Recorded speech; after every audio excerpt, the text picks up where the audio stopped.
विद्यार्थी मित्र हो, यशवंतराव चव्हाण महाविद्यालय इस्लामपूर इतिहास विभागामध्ये मी डॉक्टर सौ कल्पना मोहिते. गेल्या लेक्चरला आपण BA भाग 3च्या आपल्या इतिहास विभागामध्ये पेपर नंबर जो आपला 11 आहे, यामध्ये इतिहास आणि त्याचे सिद्धांत या पेपरमधील आपण जो अभ्यास पाहत होतो, माहिती संकलनाच्या पद्धती, यामधला आज आपण पुढचा जो आज पॉईंट पाहत आहोत तो पुराभिलेखागार आणि वृत्तपत्रे. पुराभिलेखागार ज्याला आपण इंग्लिशमध्ये आर्काइव्ज असं म्हणतो, आणि वृत्तपत्रे म्हणजे न्यूजपेपर. इतिहासाचं लेखन करत असताना इतिहास लेखनाची जी प्रक्रिया आहे, या संशोधन आपण करत असताना संशोधन विषयासाठी संदर्भ साधनांचा आपल्याला शोध घ्यावा लागतो. जो बाबा आपण संशोधनासाठी विषय निवडलेला आहे, विषयाच्या संदर्भात प्रथम दर्जाची, अव्वल दर्जाची व दुय्यम दर्जाची अशी जी साधनं आपल्याला कुठं मिळतील याचा आपण अभ्यास करतो, आणि मग विषयाच्या संदर्भात लिखित आणि अलिखित साधनांचं आपण संकलन करतो. अशी जी काही संदर्भ साधनं अनेक ठिकाणी विखुरलेली असतात, आणि मग एखादं संदर्भ साधन, कागदपत्र आपल्याला अनेक ठिकाणी फिरावं लागतं, वेळ घालवावा लागतो, श्रम करावे लागतात, पैसाही खर्च करावा लागतो. आणि मग असं संदर्भ साधन आपल्याला उपलब्ध झाल्यास या संदर्भ साधनाची आपण विश्वासार्हता देखील पडताळून पाहत असतो, आणि मग त्यासाठी आपण दुसऱ्याही साधनांचा या ठिकाणी विश्वासार्हता पडताळून पाहण्यासाठी आधार घेतो. मग अशा संदर्भ साधनांचा शोध पुराभिलेखागार म्हणजेच भूतकालीन वृत्तपत्र यांच्या माध्यमातून आपल्याला घ्यावा लागतो. तर अशाच आजच्या ह्या पुराभिलेखागार याच्याविषयीची आपण आज माहिती घेणार आहोत, ज्याला आपण इंग्लिशमध्ये आर्काइव्ज असं म्हणतो. आता पुराभिलेखागार म्हणजे नेमकं काय, तर जे काही पुरातन आहे, जे जुनं आहे, जे हातानं लिहिलेलं लिखाण आहे किंवा ज्या ठिकाणी हस्तलिखिते ठेवली जातात ते ठिकाण किंवा ते स्थान म्हणजेच पुराभिलेखागार.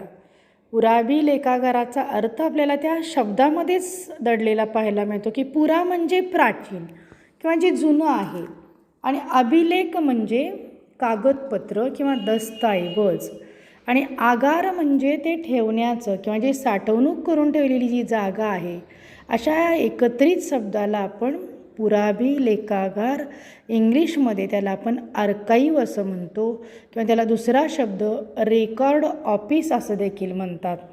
मग अशी ही ऐतिहासिक कागदपत्र, दस्तऐवज किंवा अनेक अगर वस्तू यांचा जेथे संग्रह केला जातो, अशा शासकीय इमारतीला आपण पुराभिलेखागार, आर्काइव्ह, रेकॉर्ड ऑफिस किंवा दप्तरखाना अशा अनेक शब्दांनी आपण याचा उल्लेख करतो. आर्काइव्हमध्ये जी सरकारी कागदपत्रांचा जो सगळा संग्रह केलेला असतो ती प्रथम दर्जाची असतात, आणि म्हणून इतिहासाचं संशोधन करत असताना आम्हाला अस्सल आणि अव्वल दर्जाची जी संदर्भ साधनं मिळतात ती आर्काइव्हमध्ये मिळतात. ही कागदपत्र अप्रकाशित असतात, त्यामुळे इतिहासावर आपण नवा प्रकाश टाकला जातो.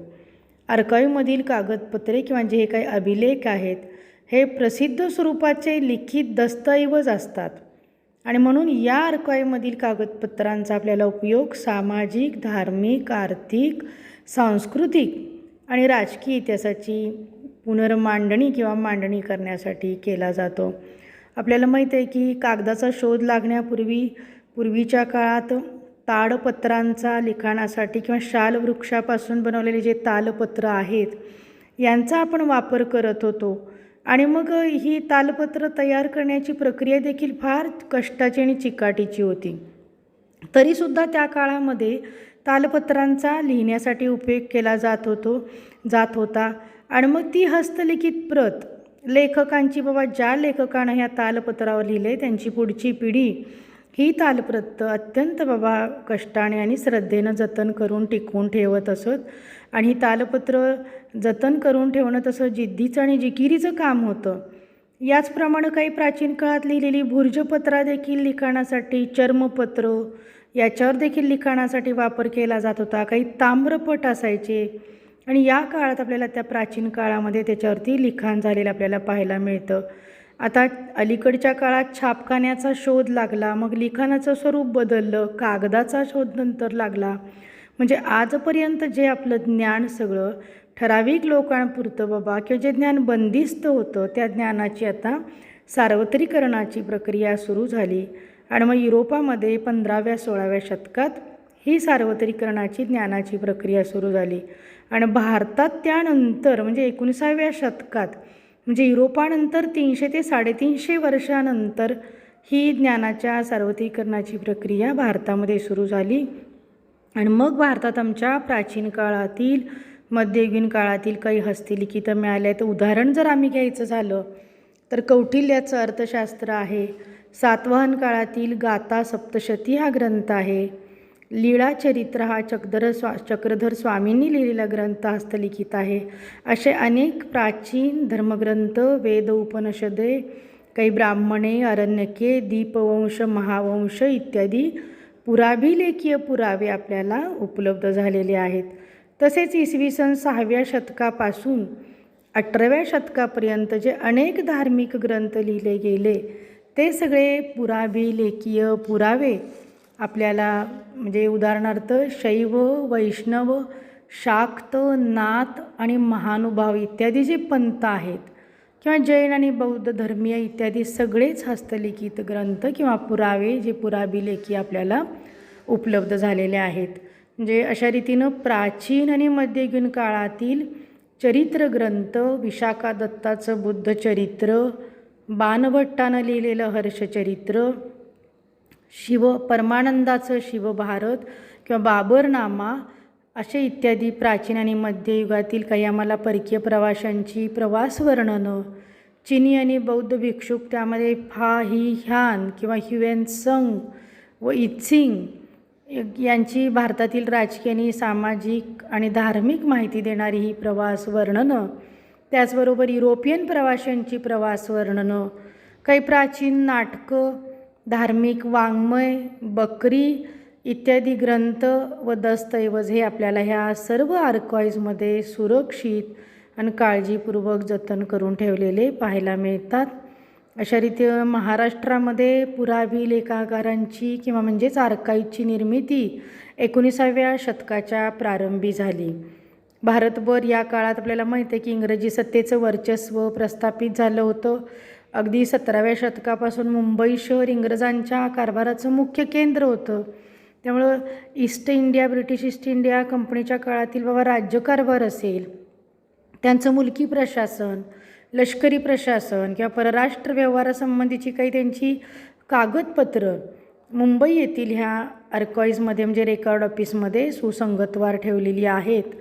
महाराष्ट्राच्या निर्मितीनंतर महाराष्ट्रात पुढील महत्त्वाच्या ठिकाणी म्हणजे जी काही आपण काय बघणार आहोत की अनेक ठिकाणी आर्काइव्हची निर्मिती केली आणि त्या प्रदेशातील पुराभिलेखीय दस्तऐवज व मौलिक प्राचीन ग्रंथ तसेच महत्त्वाच्या ऐतिहासिक संदर्भ साधनांची साठवणूक केली गेली.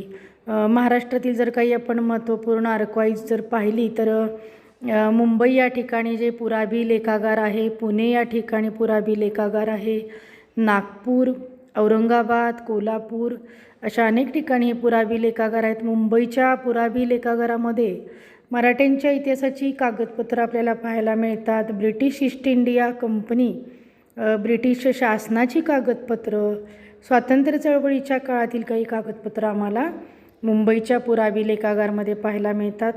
पुण्याच्या पुराभिलेखागारमध्ये विशेषतः मराठ्यांची आणि पेशवा इथली कागदपत्रं पाहायला मिळतात. नागपूर पुराभिलेखागारमध्ये आम्हाला नागपूरकर भोसले घराण्याची कागदपत्रं आणि गोंड राजासंबंधीची कागदपत्रं पाहायला मिळतात. औरंगाबाद येथील पुराभिलेखागारमध्ये आम्हाला निजामकालीन दस्तऐवज आणि रजाकार चळवळ झाली याची कागदपत्रं आपल्याला पाहायला मिळतात. आणि कोल्हापूर संस्थानाशी संबंधित दस्तऐवज सगळी कागदपत्रं आम्हाला कोल्हापूर आर्काइव्ह म्हणजे पुराभिलेखागारमध्ये पाहायला मिळतात. याशिवाय भारत इतिहास संशोधन मंडळ पुणे या ठिकाणी जे आहे, विका राजवाडे इतिहास संशोधन मंडळ धुळे या ठिकाणी ही आर्काइव्ह आहेत. भारताचे राष्ट्रीय पुराभिलेखागार जे आहे ते नवी दिल्ली या ठिकाणी आहे आणि भारतातल्या प्रत्येक राज्याच्या राजधानीत देखील पुराभिलेखागार आहेत. जसं मुंबई ही महाराष्ट्राची राजधानी आहे, मद्रास या ठिकाणी आहे, कोलकाता या ठिकाणी, हैदराबाद, त्रिवेंद्रम या ज्या काही राज्यांच्या राजधान्या आहेत या ठिकाणी देखील पुरावी लेखागार असलेले आपल्याला पाहायला मिळतात.